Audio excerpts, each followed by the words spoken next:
Kanda jangan marah-marah. Okey, tamatlah sudah Warzone World Championship yang mana acara kemuncaknya kita dapat tengok Yusof Azmi telah pun ditewaskan oleh Yunus. Jom kita sembang sikit pasal fight ni. Sebelum tu, korang yang minat konten-konten macam ni, boleh tekan butang follow dekat sini dan tekan mantap. Okey, macam korang tahu, World Warzone Championship ni memang diorang hypekan lah Yusof Azmi dan juga Yunus ni.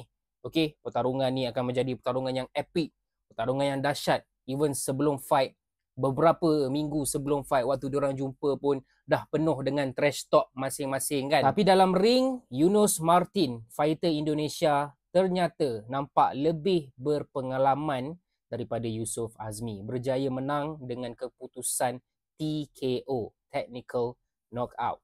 Kalau tengok fight antara dua orang ni boleh nampak dekat round pertama tu Yusof bermula dengan agak garang, menari-nari di atas gelanggang. Tak duduk diam dia. Okey?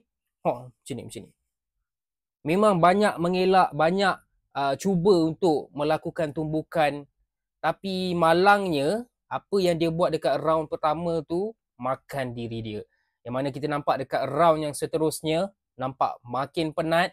Lepas tu, in another round, semakin penat, semakin letih.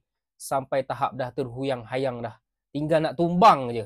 Okay? So, tengok dekat round yang terakhir sebelum diumumkan pemenang tu pun dah boleh nampak lah. Oh, Yusof dah tak boleh.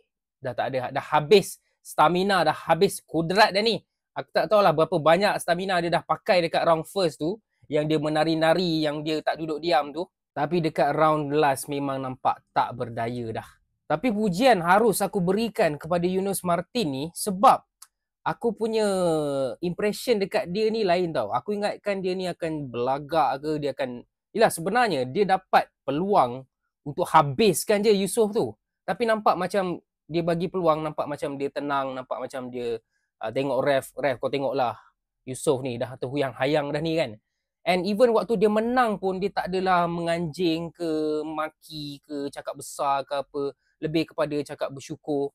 So aku respect lah Yunus Martin dalam perlawanan ni. Fighter kita yang sebenar, Johan Ghazali, Jojo adalah bagi komen pasal apa yang berlaku dalam fight ni.